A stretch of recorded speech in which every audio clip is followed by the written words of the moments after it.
인생을 살면서 많은 일들을 하고 또 많은 장소를 가게 되고 또 많은 만남들을 갖게 됩니다. 그런데 사람은 연약해서 모든 시간 모든 순간마다 늘 집중해서 다 의미를 두고 할 수는 없을 것 같고요.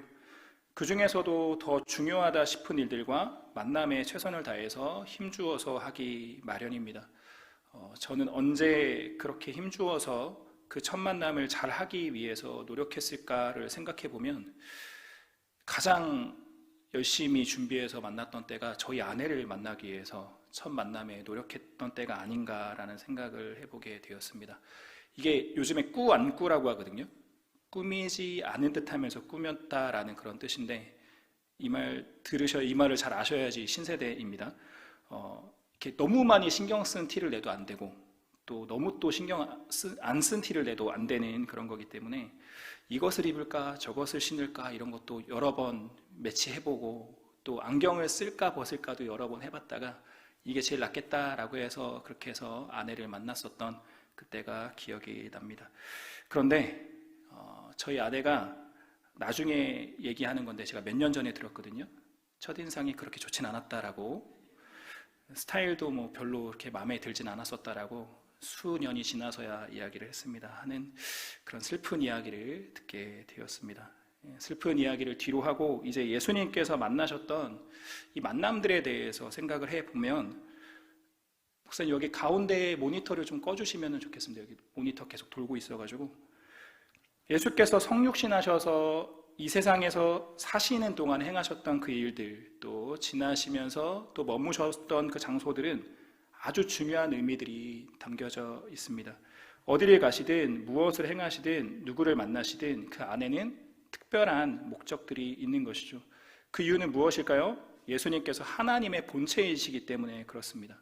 완전하신 하나님께서 그 완벽하고 그 놀라우신 계획과 섭리 가운데 사람들을 만나시고 기적들을 행하시는 것 때문에 그렇다라는 것이죠. 그래서 예수님이 만나셨던 모든 만남들은 다 특별한 만남들이라는 것입니다. 오늘 본문에서의 만남도 그러합니다. 우리 1절 말씀을 보시면 예수님께서 어디를 가셨습니까? 여리고를 가셨다라는 것이죠. 그런데 여기에 조금 특이한 표현이 나오고 있습니다. 여리고를 경유하는 일정인 것 같은데, 그런데 예수께서 여리고로 지나가시더라라고 표현하면 될 것을 뭐라고 말씀하고 계십니까? 예수께서 여리고로 들어가 지나가시더라. 이게 좀 책 좀 많이 읽으신 분들, 좀 문법을 좀 잘 아시는 분들, 뭐 국어 점수 좀 좋으셨던 분들은 느끼실 거예요. 이게 어떻습니까? 문법적으로 틀린 문법이고요. 아주 어색한 문법이 사용되고 있다라는 거예요. 그냥 여리고로 들어가시더라, 아니면 여리고를 지나가시더라, 이렇게 사용을 해야 되는 것이죠. 그럼에도 불구하고 이런 표현이 쓰여진 이유가 있습니다. 예수님께서 지금 여리고로 들어가시는 이유가 아주 중요한 목적이 있으셔서 들어가고 계신다라는 것을 강조하고 있는 것이기 때문입니다. 복음서를 보면 이렇게 약간 특이한 문법들이 나오는 경우들을 볼 수가 있습니다. 이럴 때는 공통점이 있습니다. 구속사적인 의무감과 신적인 필요성을 가지고 중요한 사건이 있을 때만 표현이 되는 그런 단어들입니다. 말이 조금 어려운데요, 쉽게 더 설명을 드리면 예수님의 구원 사역에 있어서 아주 중요한 의미가 있는 그런 장면에서만 이런 표현들이 강조 용법으로 사용되고 있다라는 것입니다. 예를 들어보자면 제가 조만간 수요 설교 때 말씀을 나누고자 하는 말씀인데요, 요한복음 4장을 보면 요한복음 4장 3절과 4절 말씀에 이런 말씀이 있습니다. 유대를 떠나사 다시 갈릴리로 가실새 사마리아를 통과하여야 하겠는지라. 특이한 문법이 나오고 있습니다. 실제로 사용되는 문법으로는 틀린 문법인 거죠. 여기서 그냥 사마리아를 통과하셨더라 라고 하면 될 것을 사마리아를 통과하여야 하겠는지라 라는 이상한 표현을 하고 있는데요, 이때는 누구를 만나실 때 이런 용법이 사용되었나라면 사마리아 여인 한 사람을 만나실 때 그랬다라는 것이고요. 오늘 본문은 어떻습니까?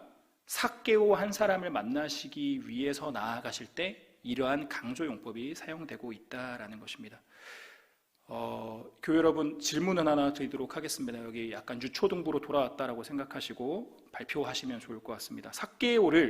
예수님께서 삭개오를 만나신 장소가 여리고성의 어디쯤이었을까를 생각해 보셨습니까? 성문 근처다, 아니면 한가운데다, 아니면 성 끝이다. 어디쯤이었을까요? 정확하게 알 수는 없지만 성문 근처가 아니라는 것은 알 수가 있어요. 이 삭개오의 직업은 뭐라고 나와 있습니까? 세리장이라고 나와 있습니다. 이 당시 세리들은 지금으로 치면 어떤 직업이랑 비슷하냐면 마치 공항에 있는 세관과 비슷한 역할을 하고 있습니다. 그래서 어디에서 세를 걷냐면 성문 앞에서, 성문 근처에서 세를 거뒀다라는 것이죠. 또 우리는 룻기 말씀을 볼 때에 이 보아스랑 그의 지역 유지, 그 지역의 유지들이 어디에서 거닐었다라는 표현이 나오냐면 성문 근처에서 거닐었다라는 표현이 나오고 있는 것을 볼 때에 세리장이었던 삭개오 역시 그의 행동 반경은 여리고성의 성문 근처였다라는 거예요. 그런데 예수님과 삭개오는 성문 근처에서 만났나요? 못 만났나요? 만나지 못했습니다. 삭개오가 성문 근처에서 예수님을 만나지 못했던 이유는 무엇입니까? 이것도 슬픈 이야기인데요. 키가 작아서였습니다. 많은 무리들이 막 몰려서 오는 거예요. 예수님을 둘러싸고 많은 무리들이 오고 있는데 우리 담임 목사님처럼 키가 좀 크면 이렇게 해서 볼 수 있는 건데 저처럼 키가 작으면 아무래도 볼 수가 없는 그런 상황이 되는 거죠. 그러니까 삭개오가 키가 작다라는 표현이 이래서 쓰여지는 거예요. 막 장애가 있는 것처럼 키가 작은 그런 느낌이 아니라 이렇게 많은 무리들 가운데 둘러싸여 있을 때는 아무리 해도 볼 수 없는 그 정도의 키를 갖고 있었던 그런 상황이었던 것입니다. 이때 예수님을 볼 수 있는 방법이 무엇이 있을까요? 이렇게 사람들이 다 둘러싸여 있는 그런 예수님을 보기 위해서 할 수 있는 방법들이 뭐가 있을까요? 바로 전에 있었던 사건, 여리고성 앞에 맹인과 같이 다윗의 자손 예수니여, 다윗의 자손 예수여 나를 구원하여 주시옵소서 이렇게 크게 외친다던가, 아니면 조금 더 앞에 있는 그 사건처럼 12해 걸렸었던 12해 혈루병 걸렸었던 그 여인처럼 비집어 들어가서 그렇게 예수님을 만났다던가, 아니면 야이로처럼 무릎을 꿇고 나아가서 만나는 거죠. 높은 위치에 있는 사람이 무릎을 꿇고 만나니까 예수님께서 야이로를 쉽게 발견하실 수 있었던 것처럼 이 삭개오라는 사람도 높은 위치에 있는 사람이었거든요. 그러면 예수님 앞에 무릎 꿇고 나아갔거나 했다라면 예수님이 이목을 좀 더 끌 수 있었을 것 같은데 삭개오는 이런 방법들은 택하지 않았다라는 것입니다. 이것은 그의 신분 때문일지도 모르겠습니다. 세리장이라는 그런 신분 때문인 거죠. 그는 많은 사람들에게 손가락질을 받는 사람이었습니다. 앞에서는 대놓고 못했을지 모르겠지만 뒤로는 저주함을 받는 사람이고 멸시함을 받는 그런 사람이었다라는 것이죠. 그런데 4절 말씀을 보면 좀 특이한 말씀들을 볼 수가 있습니다. 4절 말씀 우리 같이 한번 읽어볼까요? 시작. 앞으로 달려가서 보기 위하여 그리로 지나가시게 되미로라. 아멘. 예수님이 어떤 분이신가를 참 많이 궁금했었던 삭개오는 어떻게 했습니까? 예수님이 지나가실 거라고 예상이 되는 그 길목을 예상했다라는 거예요. 여리고성의 세리장이었기 때문에 이 많은 인파들이 몰려오고 있는 이때 예수님이 지나가는 그 이동 동선을 예상하는 것은 그에게 어려운 일이 아니었을 것입니다. 그러나 그때 평범하지 않은, 당연하지 않은 삭개오의 행동 두 가지가 나오고 있다라는 것인데요.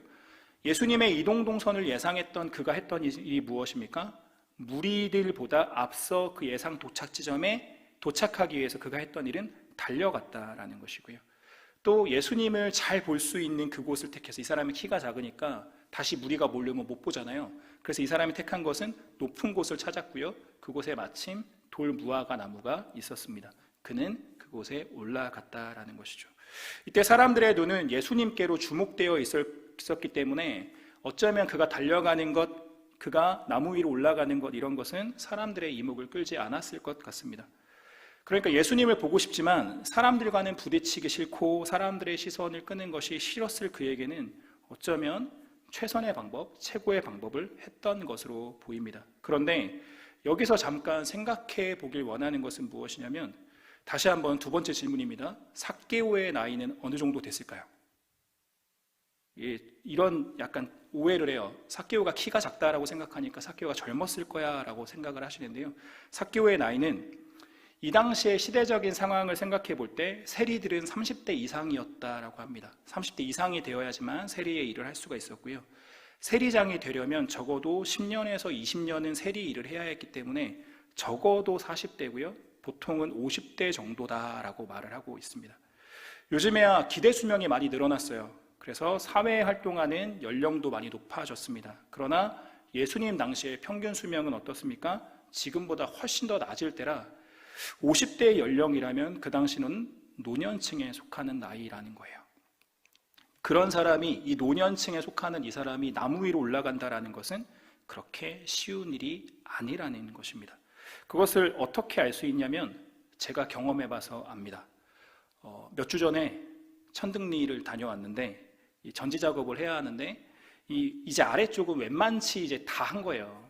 이제 남은 것은 나무 위로 올라가서 해야 되는 일밖에 없었습니다. 이 사다리도 하나밖에 없고 여러 명이 있는데 그 사다리 하나 가지고 다 쓸 수가 없잖아요. 해야 하는 일은 무엇이었냐면 톱을 들고 나무 위로 올라가야 되는 일이었습니다. 제가요, 원래 몸이 날랜 사람이거든요. 믿기 어려우시겠지만 제가 굉장히 몸이 날랜 사람이고 띠도 원숭이 띠여가지고 나무 타는 것도 원래 잘했었고 이 높은 곳에서 사다리 타고 고소 작업하는 것도 참 잘하던 사람이었는데 이 나무를 보니까 여기를 밟고 여기를 밟고 이렇게 해서 올라가면 되겠다라고 생각을 하죠. 마음으로는 이미 올라가 있는데 이게 잘 안 되는 거예요.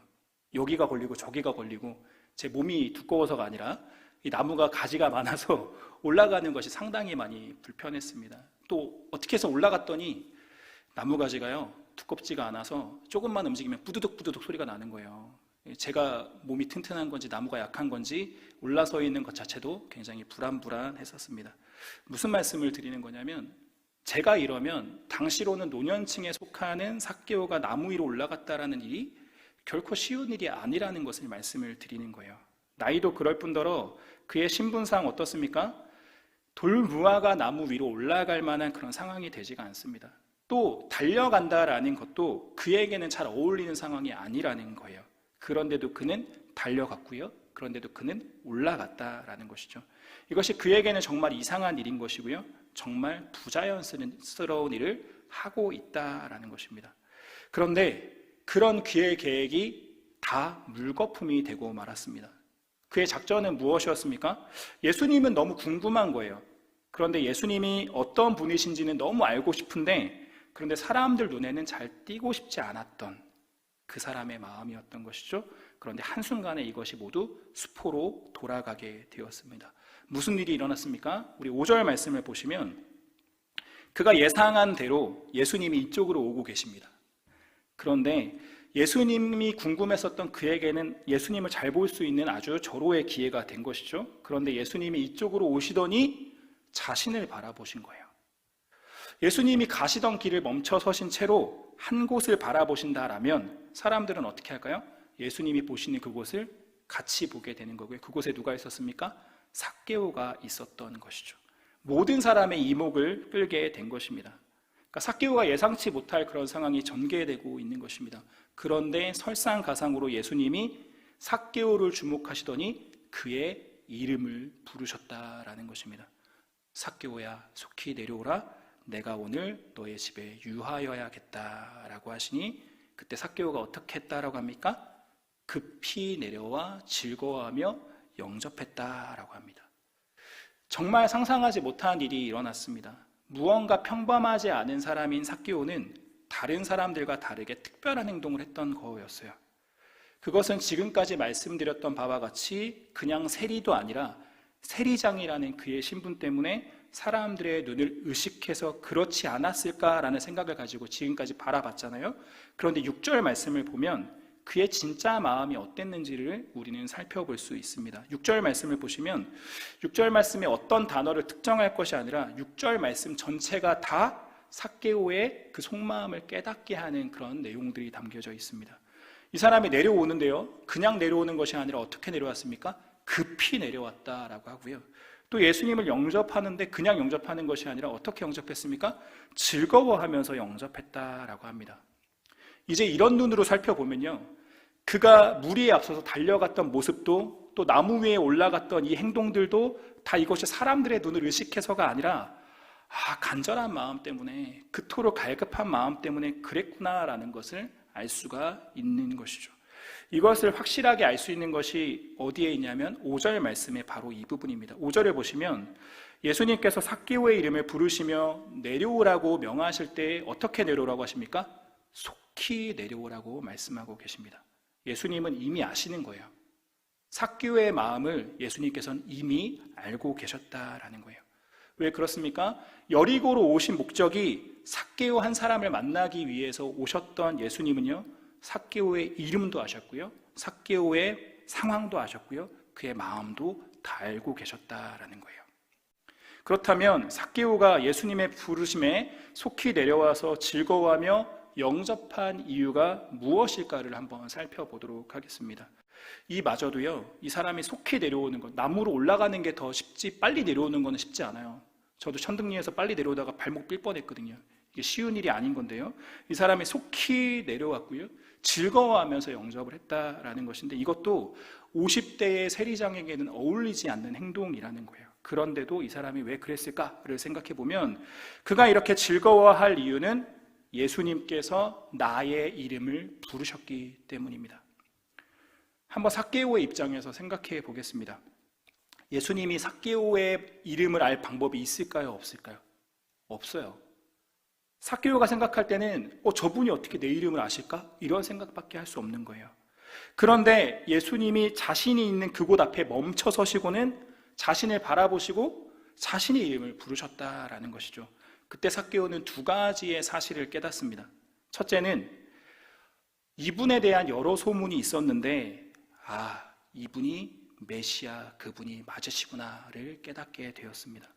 선지자나 랍비가 아니라 우리가 그토록 찾고 기다렸던 그 메시아, 그분이 맞으시구나를 깨닫게 되었습니다.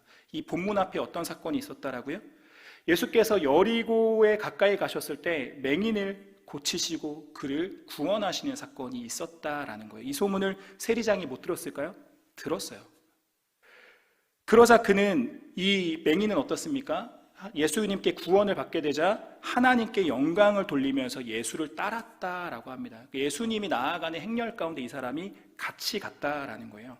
백성들이 이 사람을 보고 다 하나님을 찬양했다라고 할 때 삭개오가 이것을 모를 수가 없는 것이죠. 그렇습니다. 삭개오는 예수님을 랍비나 선지자로 기다리고 있는 것이 아니라 그 기적을 나도 보고 싶고 자기한테도 이런 일이 일어났으면 좋겠어 라는 마음으로 기다리고 있었다라는 것을 우리는 알 수가 있는 거고요. 그런데 이제 두 번째가 더 중요합니다. 메시아이신 그분께서 나를 아시는구나. 병든 자를 고치시고 죄인을 구원하시는 그분이 나에게 관심이 있으시구나. 이것을 깨닫게 됐다라는 거예요. 이것을 나의 이름을 부르실 때 깨닫게 되었다라는 것입니다. 우리들 한국 사람들에게 있어서도 이름은 참 의미하는 바가 큽니다. 그래서 자신의 이름이 마음에 들지 않으면 2번이고 3번이고 이름을 바꾸는 경우들도 보게 됩니다. 또 이름은 좀처럼 친한 사람들이 아니라면 이름을 쉽게 부르진 않게 되고요. 보통 직함으로 부르게 되는 것이죠. 그런데 유대인들은요, 이 한국보다도 더욱더 이름에 있어서 많은 의미를 두는 나라입니다.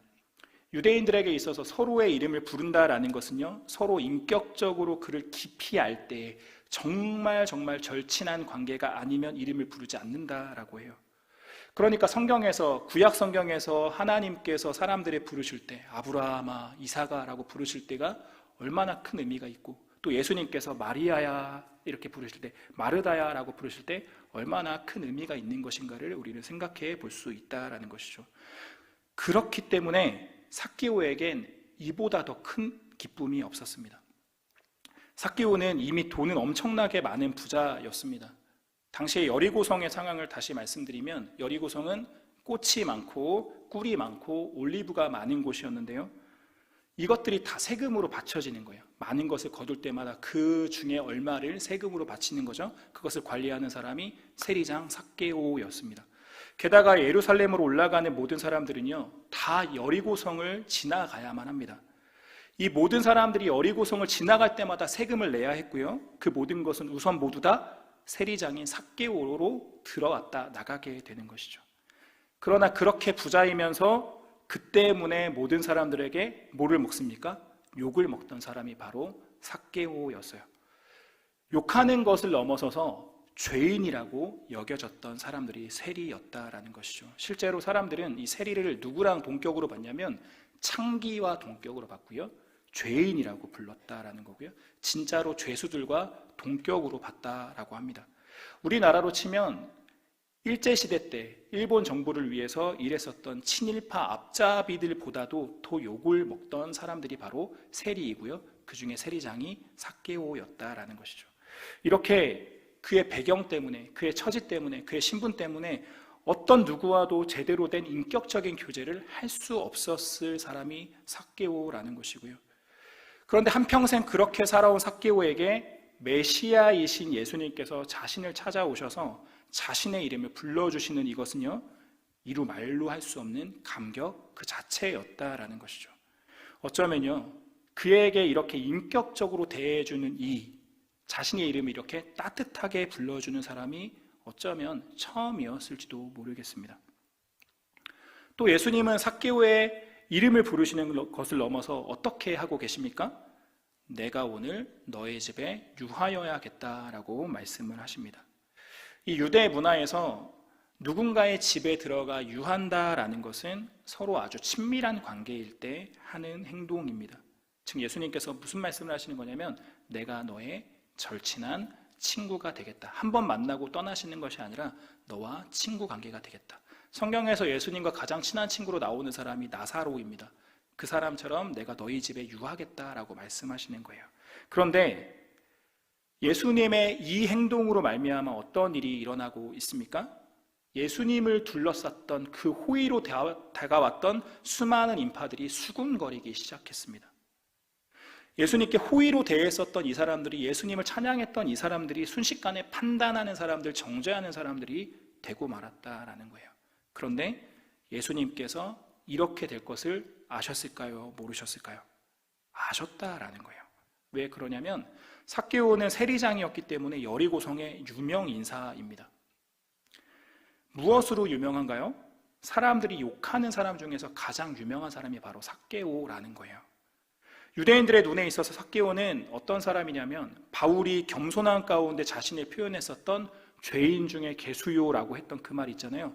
삭개오가 바로 그런 사람으로 치부받던 사람이 삭개오라는 거예요.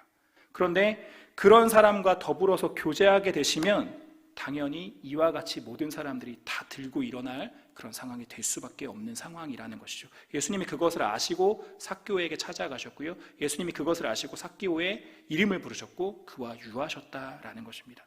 그러나 예수님은요, 그것을 두려워하지도 않으시고 그것을 신경 쓰지도 않으셨습니다. 왜 그렇습니까? 삭개오 한 사람을 만나기 위해서 이곳으로 오셨기 때문입니다.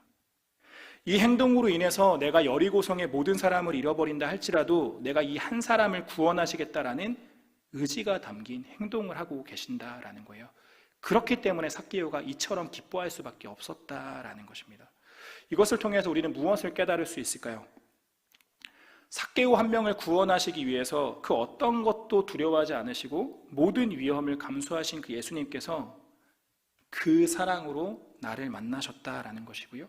그 희생의 마음으로 나를 위해 십자가에서 죽으셨다라는 것을 믿으시는 저와 여러분 되기를 간절히 소망합니다.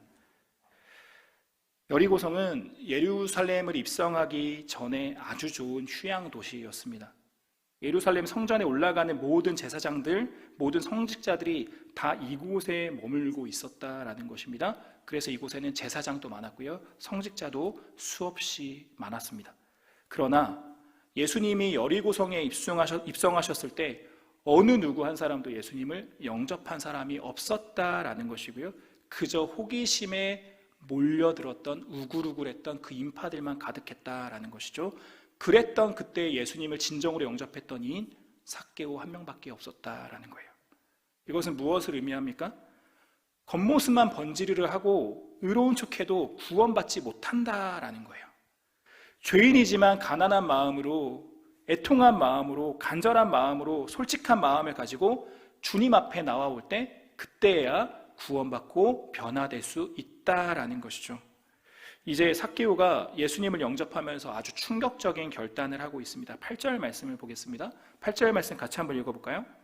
삭개오가 서서 주께 여짜오되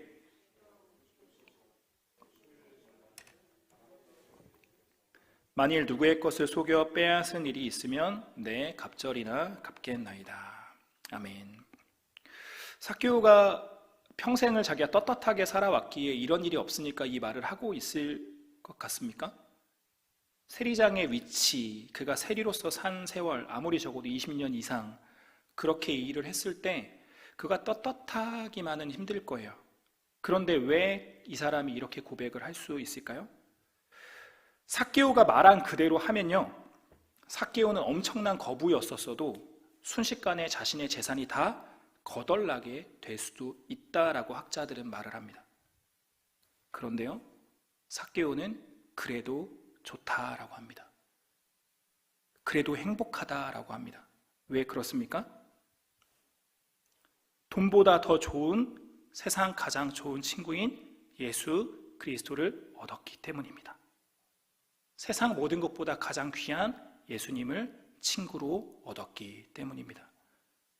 앞서 말씀드렸듯이 내가 오늘 너의 집에 유하여야겠다, 이것은요 잠깐 머물다 가겠다의 의미가 아니라고 말씀을 드렸습니다.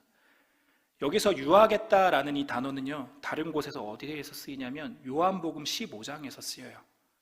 포도나무가 그 가지가 붙어 있어야 한다라고 하실 때 그 붙어 있다라는 그 단어가요 여기서 유한다라는 단어와 다 같은 단어인 것입니다. 그러니까 내가 오늘 너의 집에 유하여야겠다라는 말씀은요 내가 너와 영원히 함께 하겠다라고 하시는 그런 말씀인 것이죠.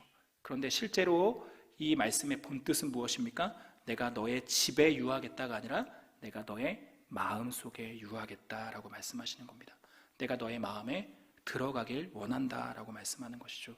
그러자 삭개오가 그 마음의 주인이었던 돈을 다 내어놓고 예수님을 주인으로 모시게 되는 사건이 바로 8절의 말씀인 것입니다. 삭개오의 주를 영접하는 영접 고백이 무엇이냐면 주님, 나의 모든 것을 내어드리겠습니다 라고 고백하고 있다라는 거예요. 9절 말씀을 보겠습니다. 삭개오가 자신의 모든 것을 다 내어놓겠습니다 라고 할 때에 예수께서 이르시되 오늘 구원이 이 집에 이르렀으니 이 사람도 아브라함의 자손이미로다 라고 말씀하십니다. 예수님께서 왜 이런 말씀을 하십니까? 교회 여러분, 행위와 믿음은 같이 가는 겁니다.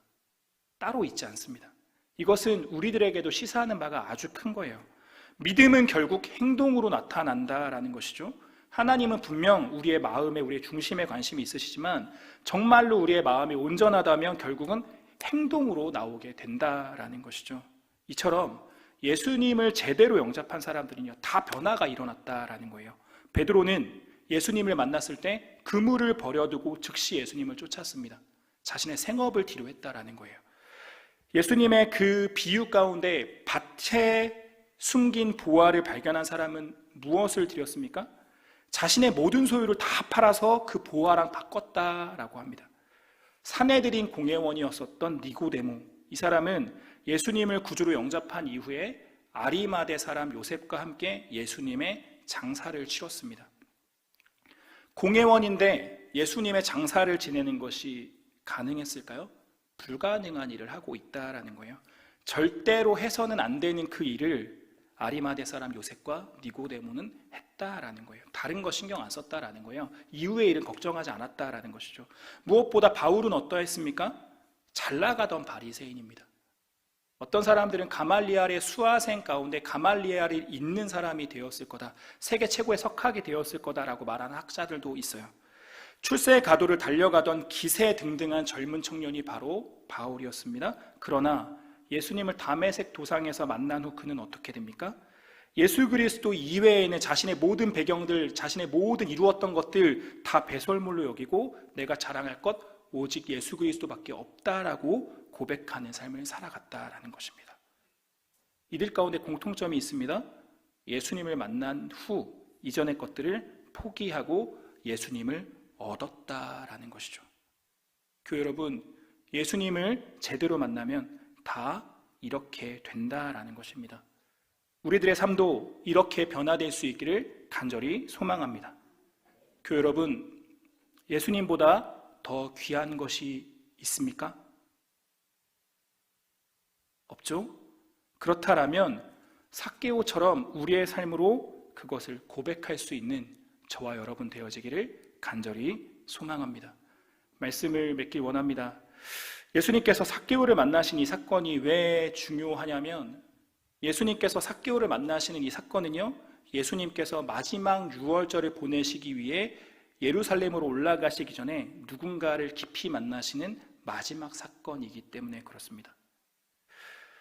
사람들이 예수께서 죄인의 집에 유하러 들어갔다라고 수군거릴 때 예수님께서 하시는 이 말씀이 참 중요한 말씀인데요. 뭐라고 말씀하시냐면 인자가 온 것은 잃어버린 자를 찾아 구원하려 함이라 라고 말씀하십니다.